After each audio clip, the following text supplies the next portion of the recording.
Hi, so today I was reading in a book that I'm reading right now, and there was a passage that just really struck me as far as how to be a fascinating woman, and that there are fascinating women all over the place, and it really just depends on the perspective of how someone views that person. So the book that I'm reading is called Look Me in the Eye. I think that's backward because I'm doing a selfie kind of video, but you can see the picture here.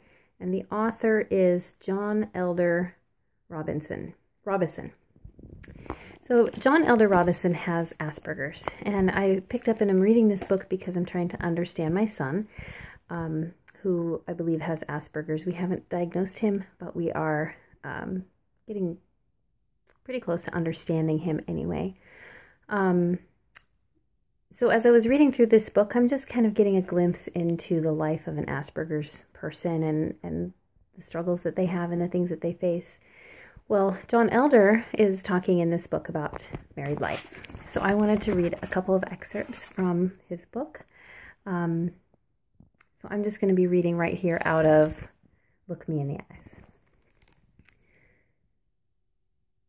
So he is on his second marriage. He was married first time, and then that ended in divorce because he went through some stresses and didn't know how to handle the marriage and handle the situation. So he gives the clues as to why his second marriage works. He says, I've pondered the reasons the second marriage has been more successful than the first, and for the sake of other Aspergians with the relationship troubles, I will share the things she does that have kept us together. And I love how he emphasizes that she is the one that's doing these. He's the one with the struggles with interrelationship problems, which is the marker for Asperger's, and he's telling us that his wife is the one that holds them together. First, she watches me very carefully. She has learned to tell if I am sad, or anxious, or worried.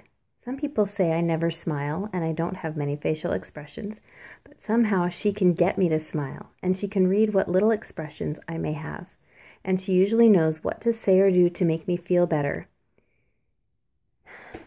I think about that when I think about the men in our lives, especially our husbands, and how important it is for us to understand them, to read their facial expressions. Men generally are not as expressive as women.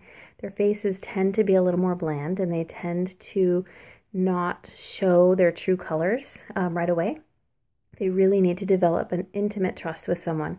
So seeing it through the eyes of someone who has Asperger's gives us a little bit more of a glimpse into typical men who don't have Asperger's, but who still have struggles with facial expression sometimes, and that's just a characteristic of men being more guarded of their emotions because they're so tender and can easily be hurt.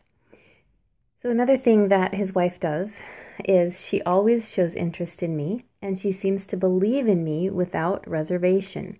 When I tell her that I'm going to do something, she always thinks I will succeed. I am sure that her confidence in me increases the odds for my success. When I succeed at something, I come home and tell her.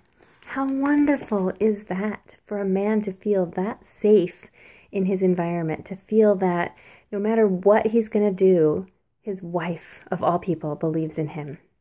And that is at the heart of accepting man who he really is and believing in him and giving him that courage to go out and try things.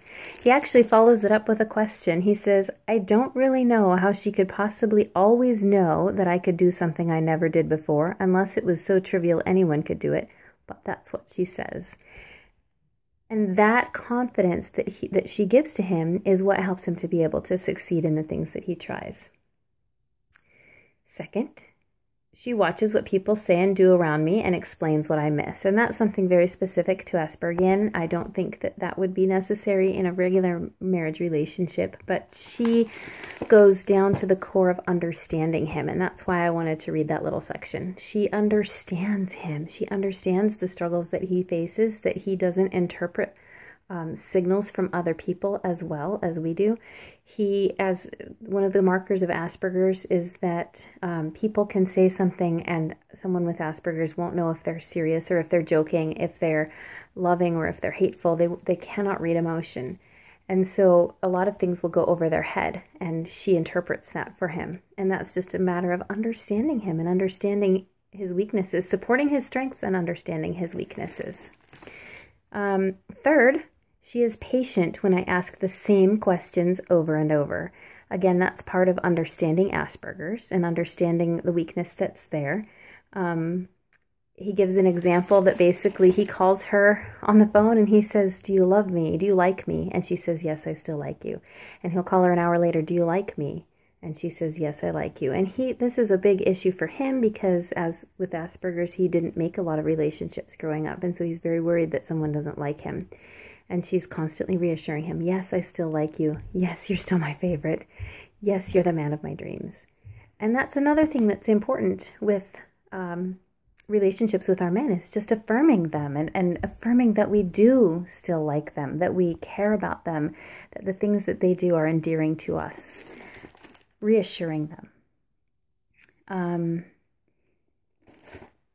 I felt like looking at this book and looking at the things that his wife did to help her, I'm just looking to see if there was one other thing, but I think that's all that I wanted to share. So this book gave me a glimpse into understanding the responsibility that we as women have for really supporting and accepting the men in our lives and supporting them and accepting them to be the very best that they can be, whatever their struggles are. Every man has something, every woman has something that's a weakness. And if we can, instead of focusing on those weaknesses and saying, "You can't communicate with people, I'm going to be hard to communicate with you," his wife has embraced his weaknesses and has risen to the challenge of really and truly demonstrating for him the crucial and most important parts of developing strong masculinity in our husband, and that is acceptance. The number one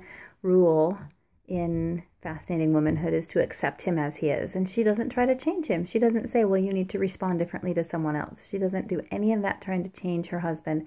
She just simply accepts him as he is. She understands him, which is the number two thing that we need to understand about men. We need to understand them. And then she believes in him. She accepts him, she understands him, she believes in him.